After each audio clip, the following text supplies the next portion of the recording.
Live from FedEx Forum and the American Home Shield Studio, this is The Odds Couple on GrindCityMedia.com. Handicapping all the football action, here's Rob Fischer and Lang Whitaker.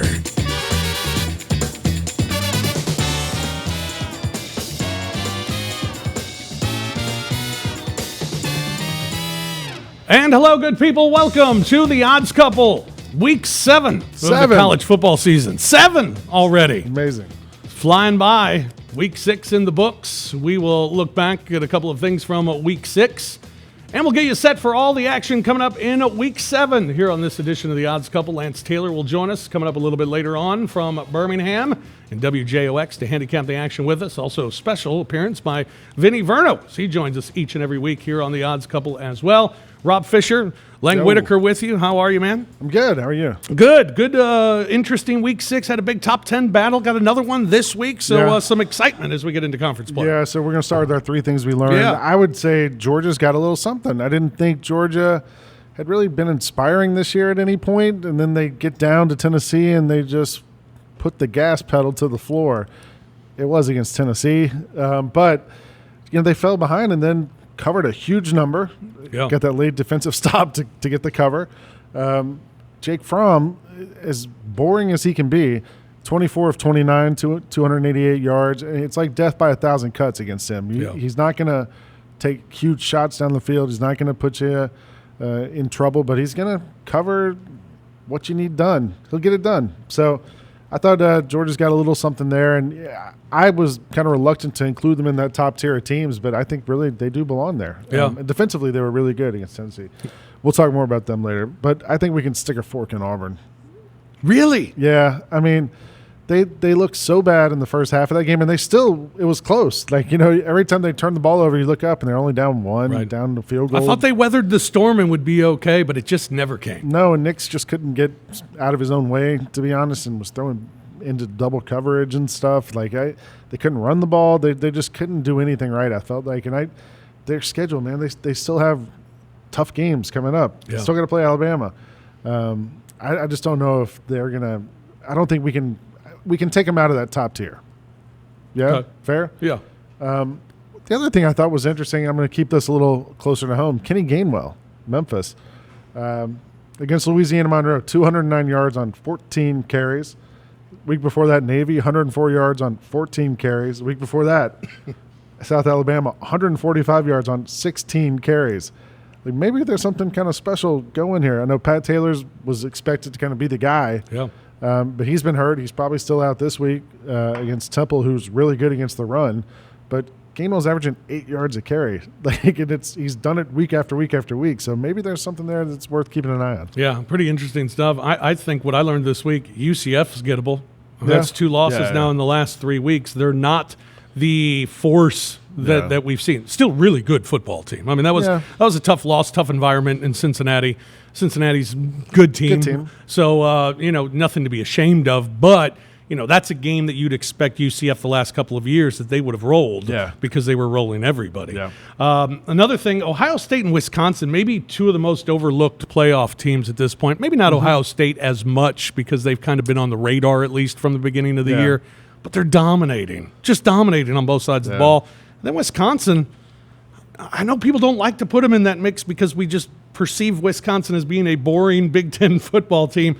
But they're there, and they are a load, and their defense has been phenomenal. That feels like that's where Jake Fromm should be the quarterback. Yeah. That's that's the style he plays is what they do, and it wins. Yeah, so. And it's been winning for them. And the other thing I learned, Florida Gators are a lot like my St. Louis Cardinals baseball team, where the Cardinals all year were there, and they go on and they win the division, yet I never really could figure out how good they are. Yeah. I feel that way with Florida because the Miami game now keeps looking worse and worse every week. Yeah. And it's like, I think they're really good, but is their quarterback that good? Is their offense really that good? P. Ryan finally had a big game, but it was a couple of big gains that he had in that game that got him the big numbers. But it's they're a team that I know they're good defensively, but are they a team that can beat Georgia and win the SEC East? I don't see it, but Hey, they found a way to have a heck of a game last week against Auburn. It's weird because we're talking about stick a fork in Auburn and all that stuff, but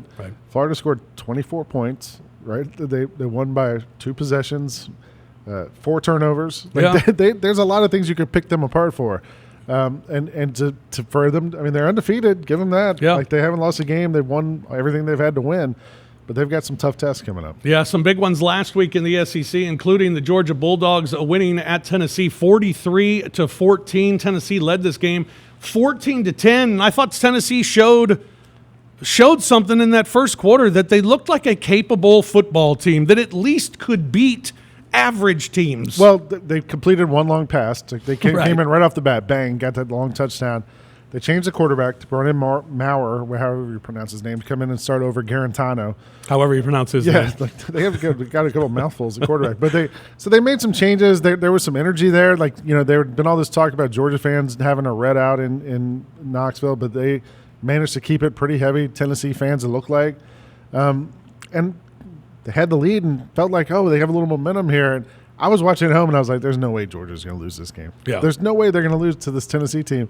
Not only did they end up winning, they covered, too. Yeah. So. Which looked dicey there for a while. Yeah. Tennessee lost their 6th straight against an FBS opponent, their 33rd straight game against a top 10 opponent with the loss to Georgia. But afterwards, Jeremy Pruitt, very positive, talking about what Tennessee could learn from the loss. We've got to learn from this, okay, because we did play one of the better teams in the country. And there's lots of plays that we won on. There's more that we lost on. We got to figure out why we lost those plays as a team, as a coaching staff, and figure out how to improve on it. But I did feel like for a while there that was the best total game that we had played for a while, but it still wasn't good enough. I mean, maybe total quarter. If they're learning from losses, they should have a team full of Albert Einsteins at this point. I mean, come on. Georgia hasn't allowed a rushing touchdown yet this year. They've won 15 straight against the SEC East. Another one last week. Florida, as we mentioned, their defense just stifling Auburn in a 24-13 win. The Gators winning their 10th straight game, had close to 400 yards of offense, held Auburn to just 269 yards of total offense, only 124 on the ground, 4 turnovers for the Tigers in that loss as well. Florida looked really good. They came out. The crowd was great energy in the building, and Florida getting it done. I think at worst they go 10-2. They still got to play LSU and UGA. Those are the 2 tough games that I don't really see them winning. But I mean, Florida State's down. They get them later this year. They already beat Miami. I feel like they should go 10-2. Maybe we get a little Citrus Bowl action, something like that. I don't know where they end up, but some not top tier bowl game, but. Again, the guy who was expected to be their quarterback to lead them is hurt. They're doing this with the backup, the guy who had never started in 6 years or whatever. They're doing fine, but I feel like they're probably still like a year away from being at that top tier. Yeah, it's weird because we're just saying fine. I mean, they just beat the number 5 team, or what was Auburn at the time? 7. They beat the number 7 team in the country last week. But it's not like they put up 45 points. No. They scored 24 points. Right. Absolutely. Took advantage of opportunities, certainly, that Auburn presented in the game. Gus Malzahn showed his displeasure during the game and afterwards talked about the loss. They're disappointed. We should be. Big picture, you look at the schedule. We're 5-1. We have a break, and then it's good time to have a break. And we need to get some stuff corrected. We're going to. This team will respond. We got a bunch of champions in that locker room. They're going to respond. And after this week off, and we'll make a run at it in this second half. It's a learning experience. Our freshman quarterback, he's going to grow. I got to put him in better situations. But you got to give Florida credit. They had a good plan. Their crowd was a definite factor, and they got a good team. Yeah, Bo Nix, 3 interceptions in the game, did have 1 touchdown, only threw for 145 yards. I think the week off's good for Auburn at this point, but they're still a really good team, and I think they got Florida on a bad day. Defensively, I thought they were okay. They seemed all right, but Nix just seemed overwhelmed, and there were several times. And he had 11 completions for the whole game. And, and if you're going to only have that few pass completions, you got to run the ball, and I think they had 120-something total yards running. They couldn't really get anything going either way. Yeah, and this week, Florida is big of a task, if not bigger. They go on the road to take on number 5 LSU. Tigers are a 12.5-point favorite in this one. 55.5 is the total. Florida has won 10 straight games, 4 of their last 5 against ranked opponents, 14-5 in top 10 matchups, including winning their last 2. They've lost 8 of their last 10 on the road against ranked opponents, although they did win the last one. They've won 3 of 4 against top 10 opponents, including winning the last 2, and they're 8-15 against SEC West opponents, but they have won the last 2. LSU, meanwhile, has covered all 4 games this year. 3 of the 4 have gone over. They've gone over in 6 of their last 7 games total. They went under last week against Utah State. They've won 13 of 14 at home, 10 of 12 against the SEC East, but both losses coming to the Gators. And they're 6-2 their last 8 against top 10 opponents, both losses coming against Alabama. Florida going up against one of the top quarterbacks in the country right now as far as numbers are concerned, in Joe Burrow. Dan Mullen, head coach of the Gators, talking about Burrow. He'd be the best quarterback, obviously, we've seen so far this year. I mean, he can make all the throws. He's got experience. He's been out there on the field, So, I mean, the playing in big games, that's not new for him. He's played in a bunch of big games. And, and he's got great skill players around him. And, you can see his trust in those guys to go make plays out there. And then I think, he's deceptively, he's really athletic. And so he can extend plays and he can make plays happen in the run game. If you're going to give it to him, he'll take it. So it'd be the best quarterback, obviously, we've faced so far this year, and it'd be a great challenge for our defense. Burrow, 300 or more yards in 4 straight games. He's got 1,864 yards and 22 touchdowns. And 3 interceptions. Pretty impressive. 22-3. Yeah. And look, this ain't Bo Nix. This is a whole different thing. And again, Florida had played that game at home, and the crowd was into it, and they had all the backing. And it was, I feel like for Trask, that's a kind of not easy, but at least you feel like there's some momentum there behind you. Yeah. This is different. Yeah. This is going to be loud, and it's going to be hot, and it's going to not be fun for them. Yeah, head-to-head, LSU's won 4 of the last 6, although the Gators did win the last one. The team with more rushing yards has won 12 of the last 13 meetings between these two teams. Florida's averaging 140 on the ground, LSU 155. So if you want to make that a big deal. Florida has covered the last 2 against LSU. Another ranked battle this week at College Station, Alabama, 18.5-point favorite at Texas A&M. Total is 61 in this one. Nick Saban, 17-0 against former assistant coaches. 17-0, including 2-0 against Jimbo Fisher. All 17 wins, with the exception of 1 against Kirby Smart, have been by 2 touchdowns or more. Small victories. Whew. Jimbo on what it'll take for an assistant to finally beat Nick Saban. What it's going to take? It's going to take 60 minutes of football. Listen, now we all know Alabama's established itself as a great program. Nick is a great coach. What it's going to take is 60 minutes of great football. You have to line up and play. And more importantly, you have to expect to win the game. Don't hope to win it. You got to expect to win. You got to win the game prepared, knowing that you can win it and play it and perform and execute. And don't worry about winning the game. Before you win it, you got to play it. And I think that's the key. Don't worry about winning it. Worry about playing well in the game, performing, making the plays when you have to, and then you'll get the results you want. But they've established themselves, and they deserve it. But we'll see in time. Alabama's won 35 straight as a double-digit favorite against the SEC, including 19-16 against the spread, 82-58 against the number on the road. They've won 35 of 36 SEC games, won 27 of 30 ranked games against top 25, including 32-3 on the road against top 25 opponents. A&M's covered 4 of their last 6. They've won 8 of 9 at home. They're 11-2 against the spread, last 13 at home. They've lost their last 2 against top 25, but they're 11-7 against the spread at home against top 25. And against the number 1 team in the country, just 2-15 all time. Alabama's won 6 straight in the series, outscoring A&M 42-20 on average. A&M, however, has covered the last 2. We thought this was one of those games, A&M, with the schedule that they had. Maybe if they got one, maybe it'd be this one being at home, but it's going to be a tough task. They ain't getting this one. I mean, the one thing I thought was interesting is if I went looking today at Alabama stats, trying to find if you're going to attack Alabama, if you're going to beat them, is there anywhere they're vulnerable? I found one thing: special teams. They're 5 for 9 on field goals this season. Yeah. So maybe you keep them, from getting too close, force them to kick a lot. I got nothing for you, man. Alabama has probably the best top 3 wide receivers in the country. They got running backs. They got everything. So I mean, they've given up points a couple times, given up yards a couple times.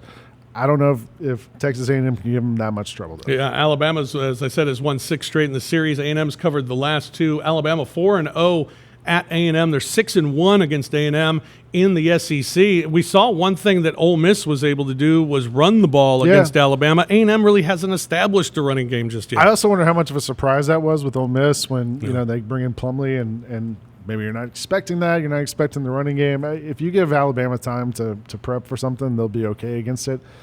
The other thing I found was Texas A&M. Say you got to get pressure on Tua. They got to figure out a way to slow down Tagovailoa. They have 8 sacks in 5 games. So haven't had a lot of success this year getting into the backfield against 5-star linemen. I don't know if they're going to be any better at it than they have been so far. Yeah, and Alabama, a big number again at 18.5. They've had big numbers each and every week. Now, Jimbo, the Clemson game, they weren't great, but they did cover there at the end against Clemson, though, so they have found ways to cover. Work. It's going to be rocking in College Station. I just feel different about A&M today than I did before the season started. I feel worse about them. Right. Same way. Yeah. I feel less confident in them and haven't really seen them do anything this season to make me think, I'm going to roll with them, especially against an Alabama team where Nick Saban wants to prove. There's a reason he's 17-0 against former assistants, and all of them being by 2 touchdowns. The one that they wasn't a 2-touchdown was to win the national title. Right.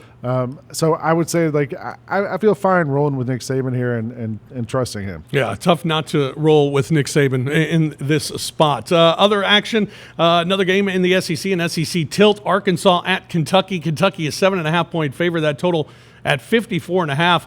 Arkansas, 5 of their last 6 have gone under. 5 of their last 6 on the road also have gone under. They've lost 13 straight SEC games, 6 straight on the road against SEC opponents. Now, Kentucky's won 8 of their last 10 at home. Yeah. They've gone over in their last 5 at home, over in their last 6 of their last 8. They've covered the last 3 at home. 4-11 against the spread as a favorite, although they've covered the last 2. 1-8 against the spread off a conference loss. Coming off a conference loss. 2-11 against SEC West. Both wins, however, come against Mississippi State. Head-to-head, Kentucky has won 2 of the last 3. Just don't trust Arkansas at this point. I don't trust either. It's only 7.5, but how much should we trust Kentucky after their last one? If there's one thing I've learned, Rob, in the last 7 weeks doing this, is that sometimes you just stay away. Sometimes we need to just be like, okay, I'll just let this one. I'll sit this one out. Right. You know when to hold them. You know when to fold them. This one, I'm just going to sit this one out, I think. Yeah. Who cares what happens in this? Sit game? it out and not even watch, probably. No, I'm not even going to put a first half on it. We know Jon Roser would Johnny put the first half. Also, non-conference tilt, Vanderbilt at home as a favorite against UNLV. Vandy, a 15-point favorite for Vanderbilt. After they got trashed last week against Ole Miss. And the total is 60. Vandy hasn't covered a game yet this year. 0-5 against the number. They're 2-7 against the spread their last 9 at home. 40-60 against the spread in the month of October. Their last 33 as a favorite. They are 29-4 straight up, but just 18-15 against the spread. UNLV, meanwhile, 10-4-1 against the number on the road their last 15. 60-89 against the spread following a conference game, and 34-53 against the spread when they take on losing teams. UNLV is a bad football team. So Vanderbilt's not a very good football team either. But I still like Vanderbilt's skill players and their ability to get things done. If they can get Keyshawn Vaughn and get Kalijah Lipscomb going, Vanderbilt should be able to win this game. I don't know about covering the 15, but Vanderbilt should be able to get a dub. Although, how great would it be for them to finally cover the spread against the team from Vegas? Yeah, absolutely. Have something there. I don't. 15's a lot to me against anybody for Vanderbilt. Yeah, so that's a big number for Vandy as well. We'll have some of our picks for the games coming up here in a little bit, and also go over some of the other SEC action, as well as the Memphis Tigers, who have a big one on the road against Temple this week, taking on the Owls, including one of my favorite nuggets when it comes to handicapping involving the Memphis Tigers for the second week in a row as well. So we'll have that coming up as well. Lance Taylor's going to join us from WJOX in Birmingham, host of the Roundtable. We'll visit with him coming up here in a little bit and chat with him about his picks. We all had a good week last week here on the show, going a combined 15-4, throwing Vinnie Verno, make it 16-4, throwing Roser 18-4 last week on our picks here on the Odds Couple. So it was a good week for us last week. We'll try and do that again here this week. But right now we're going to take a break. We're just going to try and catch up with Vinnie Verno. Also Lance Taylor when we return. This is the Odds Couple. Rob Fischer, Lang Whitaker with you here on Grind City Media. Millions of fans have witnessed the concert experience that launched a one-of-a-kind rock holiday tradition. Trans-Siberian Orchestra, live in concert. The all-new Christmas Eve and Other Stories, presented by Hallmark Channel. December 19th, FedEx Forum. Tickets are on sale now at Ticketmaster.com. Another Beaver production. Attention Grizz Nation, single game tickets for the 2019-2020 season are on sale now. Tickets to the biggest games like the Lakers, Warriors, and more start at just $10 and are available for purchase at Ticketmaster.com, the FedEx Forum box office, online at Grizzlies.com/tickets, or by calling 1-800-4NBA-TICKS. Grizz Nation, download the all-new, all-access, all-in-one Grizzlies mobile app. Get 3 new experiences with one app, including a fresh Grizzlies look and feel, along with new access to FedEx Forum events and Grind City Media news and notes on all things Grizzlies, football, and more. From podcasts to purchasing tickets, playing Pop-A-Shot, and more, the new Grizzlies app has it all. So don't delay. Upgrade your experience and download the new Grizzlies app today. Available now at the App Store and Google Play. Global pop sensation Ariana Grande live in concert. The Sweetener World Tour 2019. FedEx Forum, Saturday, December 7th. Get tickets now at livenation.com. The #1 selling album, Sweetener, is available everywhere. There's more at arianagrande.com. I'm living, so we turn it up.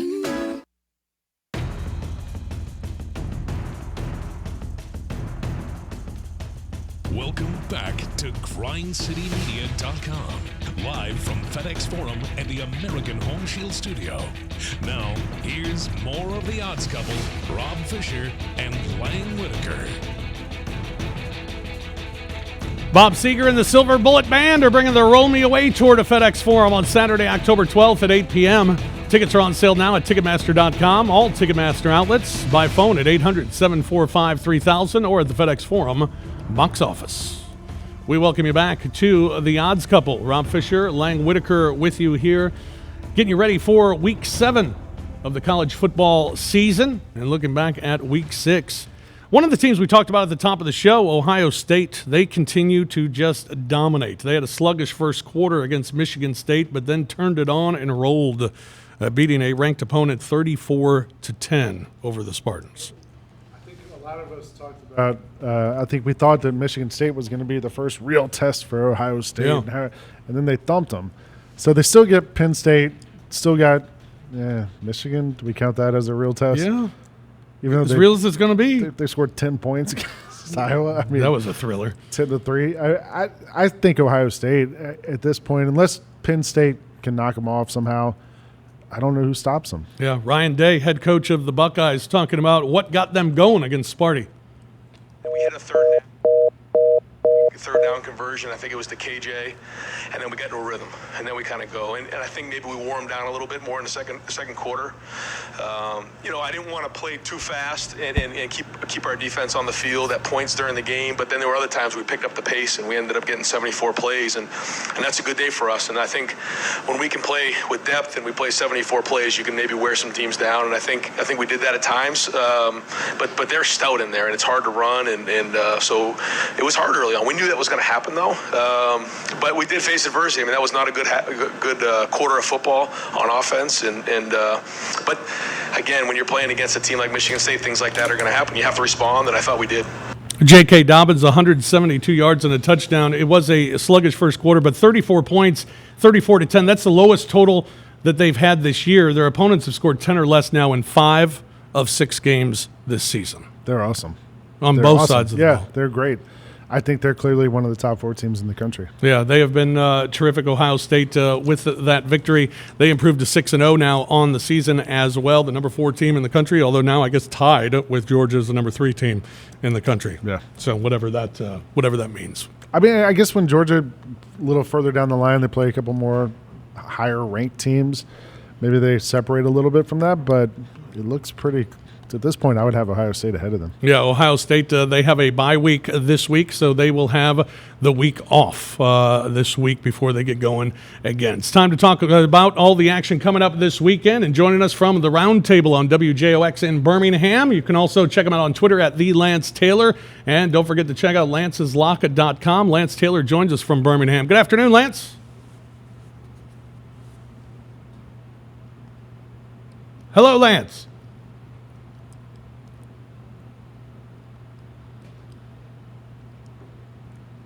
We do not have, do we have Lance? Lance, are you there? Don't hear Lance. Hello, Lance Taylor. Lance Taylor, big week with us last. By the way, Lance has not missed an NFL pick with us. I know. So far this year. And I think he may have just hung up, if I'm not mistaken. We'll get back to Lance coming up here in a moment as we'll talk to him about what he learned from Week 6 and some of the action coming up here in Week 7, and we'll get his picks on those games coming up this weekend as well. So we'll talk to Lance here in a moment, who joins us each and every week. Another interesting game this week is that Mississippi State-Tennessee game.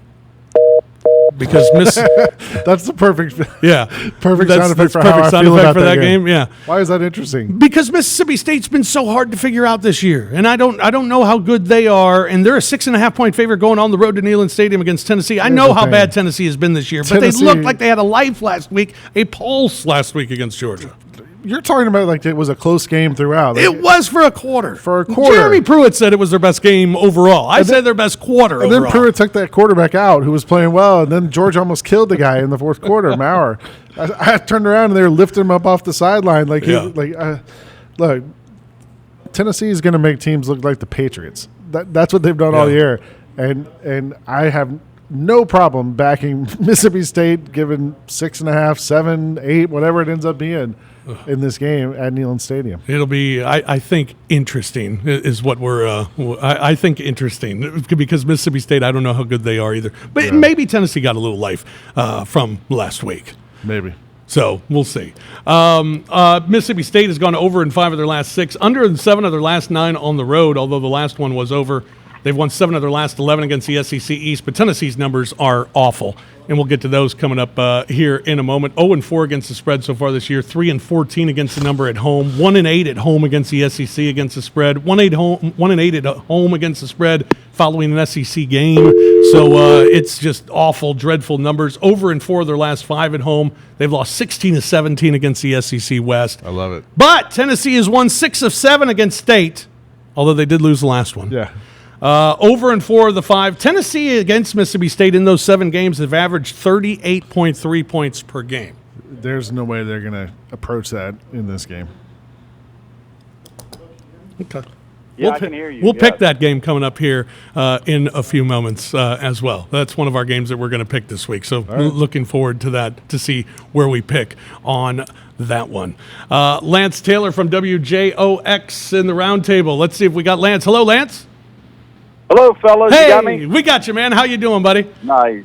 Hey. Nice. I'm good, man. I heard you talking Ohio State football. I don't think SEC fans want to hear it, but I mean, maybe the most complete team we've seen in 2019 is Ohio State. Yeah, and I think Ohio State and Wisconsin really kind of not talked about enough when we talk about the 4 best teams in college football. Ohio State a little bit more because they've been on the radar since the beginning, but Wisconsin for sure hasn't really been talked about, and I think people just don't want to see them because we perceive them as a boring Big Ten football team, but Ohio State and Wisconsin both have been dominant. Yeah, I mean, if you want to start with Wisconsin, I mean, maybe the best offensive line right now in college football. And Jonathan Taylor, I think we get kind of numbed and conditioned to think, oh, yeah, it's another Badger back going for over 2,000 yards. But to me, it seems a little bit different. And, you know, you can go back as far as Ron Dane and Melvin Gordon now in the NFL. And, I mean, this might be the best of all of them. And I think Paul Chryst can really coach. I think he's got a quarterback now in Jack Cohn that doesn't make mistakes. And after that dominant performance against Michigan, I think we got kind of lulled to sleep against Northwestern, and Northwestern is such a good dog team that can yuck it up. Yeah. I think we can overlook that game, and then the next couple of weeks, we'll know when Wisconsin has to go to Columbus to take on this Ohio State team. But Ohio State rolling into the bye at 6-0, averaging almost 50 points per game. The defense has really been the story, giving up less than 9 points per game. Justin Fields has been fantastic. 26 touchdowns, only 1 turnover. J.K. Dobbins will have 1,000 yards his next outing. And they're 5-1 against the number. I mean, they're completely dominating since giving up 21 against Florida Atlantic. Nobody's gone over 10 points against this Ohio State team. So, to me, guys, top to bottom, the most dominant, balanced team I've seen as of yet has been Ohio State. Well, this week we got one of those dominant teams playing, Alabama, big number on the road at the College Station. I think maybe before the season started, we looked at those games for A&M on that schedule and thought they could get one, maybe two somewhere. Thoughts have changed a little bit on A&M so far this season, and it's going to be rocking at College Station, but does A&M have enough? I've never been a big Jimbo Fisher guy, and a lot of people believe, in year two is when the elite coach makes that jump. And Jimbo Fisher, they're just not as good as they were last year. And I know they're missing Jay Sternberger, who was probably the best tight end in the SEC, and Travion Williams, who led the SEC in rushing. But they should still be better than they are right now. They've played two teams of substance. Both of those games, ended up where they didn't look as bad as the final score, where they lose to Clemson by 14 and they lose to Auburn by 8. But those were more like 3-touchdown games. They were lucky. Arkansas. This number doesn't seem big enough, but it seems a little strange that it opens at 19.5 and it's hovering around 17. I'm going to take a look at the total here. I think the 60 points, I'm going to play the over here. You look at Alabama, it's a team that hasn't gone under 42 points for their own team total. And I think Kellen Mond is a quarterback that can get hot, although he's regressed a little bit in year two. I still think Texas A&M will be able to score a little bit, so I'm going to play over the 60 points here. All right, Florida at LSU, back-to-back tough ones, top 10 opponents for the Gators. They come away with a big win against Auburn last week. LSU's been one of those dominant teams so far this year as well. Big number at 12.5. Thought the Auburn 3.5 was kind of a weird line, kind of small for Auburn going into that game, but this one at 12.5 in Baton Rouge. Well, fellas, I think by now you know I'm a contrarian, and Florida was my favorite game of last weekend. And, on paper it didn't make a lot of sense if you watch both teams with the eye test. Auburn looked to be the better team. The better team doesn't always win. Right. And it goes from 85% of the money is on the Auburn Tigers to now it looks like all the money is on Florida. It's amazing how public opinion could sway in 1 week. And I know Joe Burrow has not seen a defense like this, and even going back to last year, he didn't beat a really good defense. But I just think this is a spot with Florida kind of beat up coming off that Auburn game. I really don't know how effective Kyle Trask is going to be. I give him a ton of credit being able to come back in that Auburn game, not only to get out there and play, but actually to play at the level he did. But I just think this is a good spot for LSU. I think it's a good game for half, but I think it gets away, and I'm going to lay the points here in LSU. Mississippi State, Tennessee. I dubbed this game a few minutes ago as interesting. Lang disagrees. But State being the 6.5-point favorite at Neyland Stadium, I thought we saw some life in the Vols last week, at least. It looked like a team that can compete against average football teams, and I think that's what State is. Rob, I agree with you. I go back Mississippi State, the loss to Kansas State, a game that you just can't lose. They get completely walked off the field against the Auburn Tigers, and just mistake after mistake. It's just not a great Mississippi State team. I don't think they should be laying 6.5 really to anybody in conference outside of maybe Vanderbilt, and especially on the road. And I do think we saw some life from the Tennessee Volunteers. I know it got away from them in that scoop and score. Without that, if Tennessee actually goes down and scores and makes that a 2-possession game, it looks a lot different than the 29-point final. I think Brian Maurer actually brought a little life to this offense, and I think this is the point. If Jeremy Pruitt wants to have a semblance of a decent year two, you've got to win this game. If you don't win this game, it really gets away from Tennessee, and it ultimately could be like a 2-10 year. Yeah. So I think they'll rally. I think they'll come out. I think they'll play hard, and I like Tennessee not only plus points. I think they might win this game. Oklahoma, Texas, Red River shootout, 9.5 for Oklahoma. Boy, I never expected a 98-yard drive for Kansas to take the lead on Oklahoma last week, but this one's a lot different with these two teams get together. Yeah, assuming Oklahoma was just really flat for that game. Look, I think the best player on the field is going to be Sam Ehlinger, and you look at his 3 meetings with Oklahoma, 2 in the regular season and last year in the Big 12 championship game. He's accounted for 11 touchdowns and only 1 turnover. He's been really good, but that secondary is not good. And I know 5 straight regular season matchups between these two have been decided by 7 or less points. This number is ballooned out to 10.5 or 11 in some shops right now. I like the favorite here. I think Jalen Hurts and this offense roll, and I think they have no problem with this secondary, and Ehlinger will do everything he can to keep Texas in this game. I just don't think the Texas defense is good enough to hang with Oklahoma. In the NFL, what has stuck out to you now after last week's action? Well, after week 2, and I know it wasn't a great schedule that San Francisco had played, but after the Tampa Bay destruction and what they did to Cincinnati, I deemed them the best team in the NFC, and I've stuck with it. And I know going into Monday night, they'd only played 3 games coming off a bye, but we saw what they did to Cleveland. I think San Francisco's a legit team. If they can stay healthy, I think they get better and better. That's a scary proposition when you look at what's going on right now in the NFC West with not only the Rams and the Seahawks, but I think, to me, right now, the 49ers are the best team. And on the other side of that Monday night game, Cleveland, although they look bad and look awful at 2-3, this team could still win the AFC North. So pretty incredible that Baker Mayfield and this overhyped product could go 8-8 and still get in the postseason. Yeah. What do you got for us this week in the NFL? Still unscathed with your NFL picks. Yeah, we're coming off a nice win with Carolina and Kyle Allen and Christian McCaffrey. If you've got an MVP in the NFL, I guess that's another takeaway. It might be Christian McCaffrey or, at least to this point, Russell Wilson. But I am going to go back to those Jacksonville Jaguars. We went against them last week. Teddy Bridgewater is 3-0 as a starting quarterback, filling in for Drew Brees. He's 1-0 on the road against Seattle. But they go into Jacksonville as a 1.5-point favorite, a little light here. Gardner Minshew, although he made those rookie mistakes, fumbling 3 times last week, Leonard Fournette has turned it up the last couple of weeks, going 100-plus after such a long drought. I think Fournette continues to get it done on the ground. I think Minshew can still carve up some yards, and I like Jacksonville at home actually getting the win over New Orleans. Take the Jaguars. All right. LancesLock.com. What can folks get when they go to LancesLock.com? It's a pretty awesome week. Saturday we try to be transparent. We lost back-to-back Saturdays now, but we won every other day. We had a winning Thursday, a winning Friday, a winning Sunday, and a winning Monday. So we are winning. We crushed September. We're winning in October. We've got Major League Baseball playoffs up for you. Just try us out. We give you a free play every day. You go to LancesLock.com. It's $3 a day, $90 a month. Most services charge that per day. $90 a month. Just try us out. Again, free pick every day. Just go to LancesLock.com. Perfect. Lance, always a pleasure, man. Thank you much for your time today. Talk next week. Thanks, fellas. All right, buddy. Lance Taylor joining us from WJOX in Birmingham, host of the Roundtable, and he joins us each week to talk about the action coming up this weekend. There's another SEC tilt with Ole Miss and Mizzou. Yeah. Is that interesting? No, not again.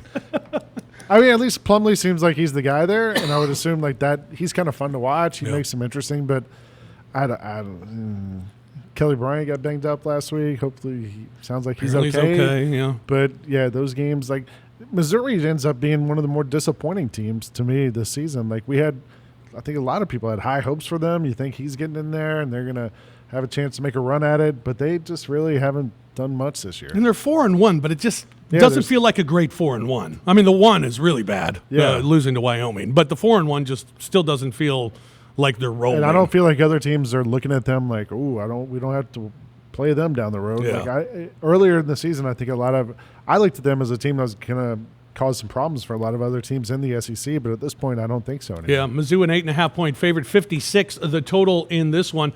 Ole Miss is 1-7 against the spread as a dog, although they did cover their last one. 1-6 against the spread against winning teams. 10-18 against the spread last 3 years, and 3-8 against the spread last 11 against the SEC. However, they have covered their last 3 games. Coming off their win last week over Vandy, a dominating win, 31-6. Matt Luke, head coach of the Rebels, talked about building on the victory. I thought that was really good. I thought they swarmed to the ball.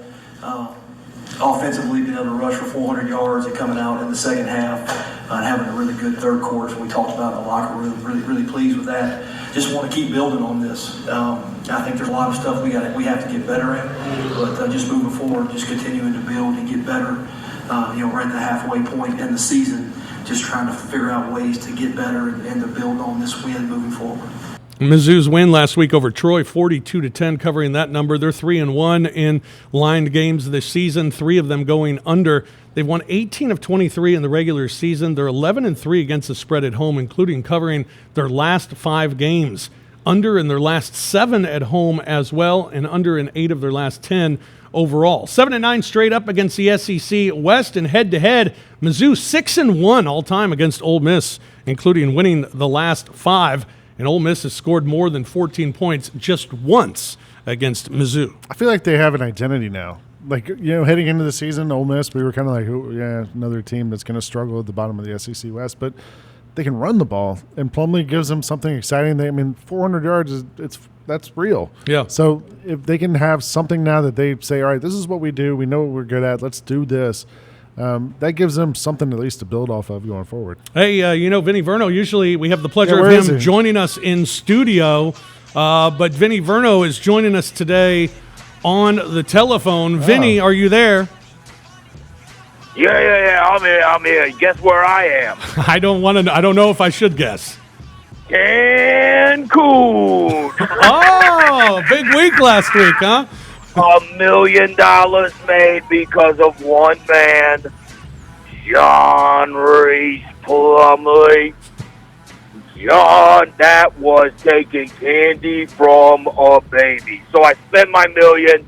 I came down here to this topless beach, and let me tell you, you do not want to see these people topless. Lady, put a shirt on. They look like others. Anyway, I guess you want to pick, huh? Yeah, we'd love a pick. My favorite pick of the year. I told you before the season that there was one man that was going to win the Heisman Trophy, Sam Ehlinger. And this week is the Heisman moment. The same way Desmond Howard had one, the same way Charles Woodson, the same way John Heisman, God rest his soul, had his own Heisman moment. This is the week for Sam Ehlinger. Texas is an 11-point underdog to Oklahoma. What? Oklahoma has played the schedule they have played, their combined record is 10-17. The only winning team they played is the 3-2 Texas Tech Red Raiders. Overrated. In 2017, they made Tom Herman an underdog. He lost by 5. Still covered. Last year, made him a 7-point underdog. Won outright. Tom Herman is now 13-3-1 as an underdog with 10 outright wins. You don't make Tom Herman an underdog. Both starting tackles out for Oklahoma. And have you ever seen that musical, Oklahoma? Yes. It's terrible. Absolutely terrible. Those two fruits fighting over a girl, ridiculous. Colin Johnson's back. He's a wide receiver for Texas. He hadn't played since the LSU game, which they could have won that game. Anyway, you don't make Tom Herman an underdog. 10 outright wins, and wait for it. This will be a nutter. We're taking Texas straight up over Oklahoma. Sam Ehlinger's Heisman moment. Texas beats Oklahoma outright. And, lady, will you please put a friggin' shirt on? Oh, my God. Vinnie Verno, get back to the beach, man. We'll see you soon. I can feel the spittle on my face. Vinnie Verno joining us from Cancun today, going with Sam Ehlinger and the Texas Longhorns. He's loved Sam Ehlinger. That's right. We'll have our pick on that game as well when we come back. This is the Odds Couple. Rob Fischer, Lang Whitaker with you. We're back after this timeout on Grind City Media. The voice, the hits, the tour. The wait is over. Celine Dion, Courage World Tour. February 9th, FedEx Forum. The first North American tour in over a decade. Reserve seats on sale now at Ticketmaster.com. Celine Dion. Produced by Concerts West. Get tickets now. Grizz Nation. Download the all-new, all-access, all-in-one Grizzlies mobile app.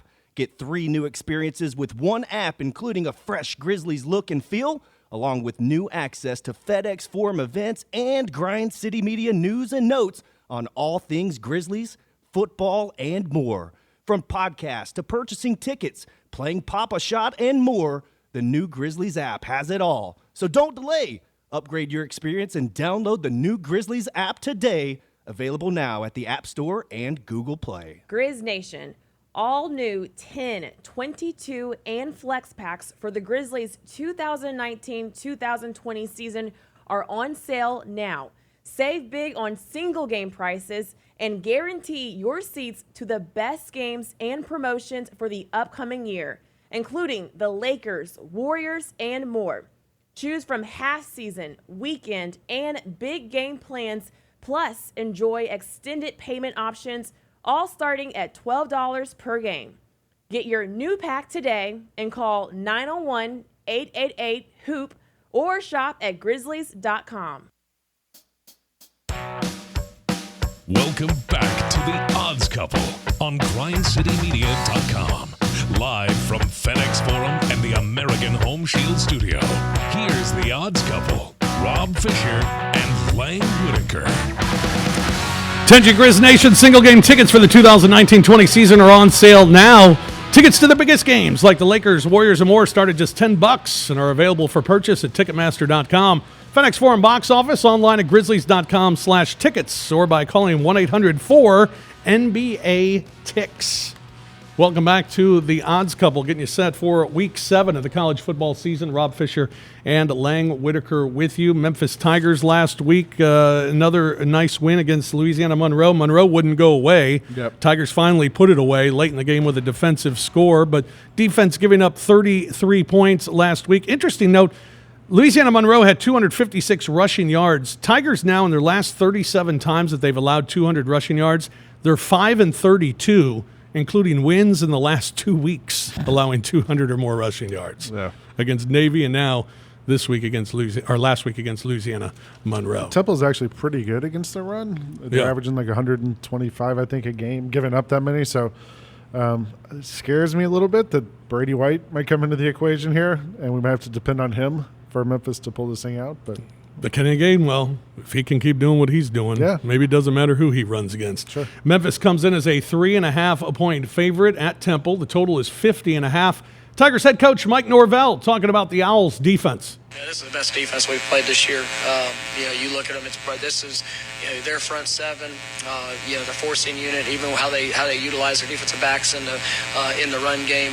This is one of the best defenses in the country, and they're extremely talented. They got great length, experience. The three linebackers they can play anywhere in the country. This is a really good football team. All right, really good football team in Temple, going to be on the road.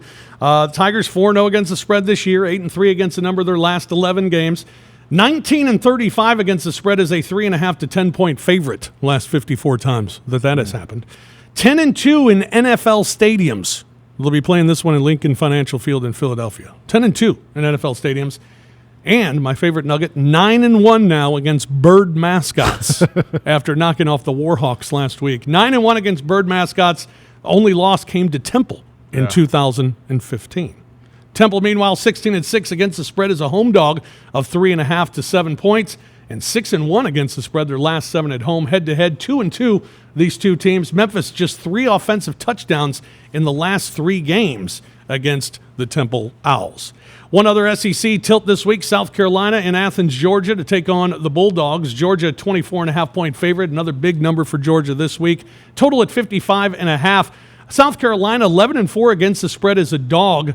However, they lost 16 of 17 against ranked opponents. They are 8-2 against the spread on the road, did not cover the last one. 8-1 against the spread on the road, playing on grass. Georgia, meanwhile, 3-1 against the spread this year, 22-11 against the spread their last 33, 15-5 against the spread their last 20 against conference opponents, 69-4 straight up at home against unranked teams, and 15 of their last 16 home wins have come by 14 or more points. The one that didn't was Notre Dame in Athens a couple of weeks ago. They've won 15 straight against the SEC East. Georgia's won 4 straight overall in the series. 5 of 6 have gone over, and 4 of the last 5 in Athens have gone over. I feel like this is one of those games where we'll see Georgia spread the ball around. It's sort of like the way Georgia started the season, kind of taking a few weeks back, taking it slow, getting it going, heading up into that Notre Dame game. Georgia's got South Carolina and Kentucky the next 2 weeks. Jake Fromm against Tennessee, I think, completed passes to 8 or 9 different receivers, had at least 2 catches. Yeah. He's going to move the ball around. He's going to take what's there. It's going to be boring, and they're going to win these games. I don't know if they're going to cover them both, but they're going to win both these games and get ready for some of these bigger opponents down the road. Let's see if they're part of our picks this week. It's time for our picks. We'll start with Fish's 5 this week. I like, I like LSU minus the 12.5 against Florida. I think tough spot for Florida going on the road in Baton Rouge. I'm taking Texas plus the 9.5 over Oklahoma. No. I agree with Vinnie Verno. I agree with Lance Taylor. They've covered, although Lance ended up going with Oklahoma. Yeah. He led into it sounding like he was going to go with Texas, but he went Oklahoma. Texas has covered 6 of the last 7 meetings. I'm going with the Tigers again. I'm sticking with the Tigers since I was wrong the first 4 weeks of the season. I'm sticking with them after last week. 3.5 at Temple. I'm going with Tennessee plus the 6.5 against Mississippi State. I like them at home to cover the 6.5, if not win this game outright. And I'm going Mizzou minus the 8.5 against Ole Miss. There's a reason I'm up 182 Grind City units on the season. You are, yes. I'm sorry, 182.5 Grind City units on the season. It's because when money is being handed out, I stand first in line and hold my hands out to receive that free money. I'm taking Tennessee to get killed against Mississippi State in that game.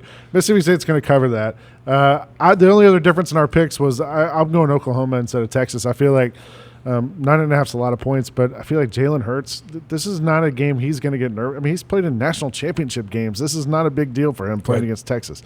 He'll be fine. He upset people saying that he's played in an Ironman. Yeah, I'm like, dude, these are not big. It's okay. He's going to give them a horns down. They're going to win this thing. They're going to cover that. And the only other game that I had that you didn't have was I'm taking Alabama in the points. They're going to win. He's going to show Jimbo, this is why you don't leave my staff, and Saban's going to run away with this thing. Go 18-0 against former assistant coaches. Those picks that we just made, all of those you can find on the Grind City Media Pick'em panel each week. Those picks will be released on social media, and you can check it out on Twitter at Grind City Media. On Friday, tomorrow, you'll be able to see those picks, 8 games each week, and all the members of Grind City Media, part of that panel, including Jon Roser and Chris Vernon and Devin Walker, Meghan Triplett, Michael Wallace, Eric Hasseltine, all making picks as well. Lang and myself on there as well. We both had big weeks last week again. Why wouldn't we? We're the hosts of the Odds Couple. So we had big weeks last week. But you could check out all of those picks on the Grind City Media Pick'em panel each and every Friday. We go off the grid for a pick each week as well. This week I'm going with the Notre Dame Fighting Irish. They had another whitewashing last week against a terrible opponent. This week they host USC. They're favored by 11.5. USC has covered just one time in their last 9 against non-conference opponents. Notre Dame's covered the last 5 at home. I'm going with the Irish minus 11.5. I am going to take Duke, giving up 18.5 against Georgia Tech, because Georgia Tech is terrible. You know what's crazy? I was looking at this today. Georgia Tech's giving up something like 250 yards per game on the ground against other teams. And you talk, well, he's got the new coach. They're going to run a new system on offense. Nothing's changed on defense. Right. These are the guys who practice against running plays only the last 3-4 years, and they're just getting run over left and right. Duke has been running up the score on people this year. They've been running trick plays against Virginia Tech. Cutcliffe's got the action. I think Duke's going to cover this and cover it big, and I'm going to get more GCUs coming my way. NFL pick this week. I'm going with the Baltimore Ravens, who have been a little dicey the last couple of weeks, but they're taking on a terrible Cincinnati team. I'll take the Ravens minus the 12 at home. I like the Ravens against really bad teams, and I think they'll show that this week. I'm going against Lance. He's got to get an NFL game wrong eventually. And I also feel like I'm picking against my heart here. I'm staying with the Saints. Going into last week's game, they had covered 13 straight October games, and they covered again. So let's see if they can get it to 14. It's basically a pick 'em against Jacksonville, and I think they can win this game. Roser's not with us this week, but his picks, he's going with the Giants in New England. Sticking with New England, numbers. First half under, 23.5. He's also going pick 2 college games this week. Houston first half plus 3.5, and Alabama first half minus 9.5. Roser is 9-1. On his picks so far on this show. Devin Walker's with us today. Hey guys, Devin, you got picks for us? Yeah, I have a college football pick for you guys. I have Wisconsin minus 10.5 over Michigan State. Beautiful. I don't think Michigan State can score touchdowns. Yeah, especially against Wisconsin. Wisconsin's one of the best defenses in the nation, so give me Wisconsin minus 10.5. And on the NFL front, I'm going to go with Devin is making this pick as he gives it to us. I had it in my head, but I forgot. Oh, give me the Chiefs minus 5 against the Houston Texans. Yeah. By the way, Washington's playing Miami this week. Oh, boy. Is that one interesting? The Dookie Bowl. Good grief. That is going to be horrendous. Hopefully they play with a running clock in that one. Yeah, no kidding. All right, that's going to do it for this week's edition of The Odds Couple. As we get you set for Week 7 of the college football season, enjoy all the action this weekend. Want to thank Lance Taylor for joining us from the Roundtable, host of the Roundtable on WJOX in Birmingham. And don't forget to check out lanceslock.com, and you can also check him out on Twitter at the Lance Taylor. Thanks as well to Vinnie Verno for checking in from Cancun with us this week as well. Thank you, Devin. Great work today, filling in for Roser. Thanks as always to Jon Roser, and also thanks to Kimball and Scott and everyone behind the scenes as well here on The Odds Couple. We'll talk to you next week for Week 8 of the college football season. Been listening to The Odds Couple from the American Home Shield studio on GrindCityMedia.com. Tune in next week for more football handicapping with Rob Fischer and Lang Whitaker.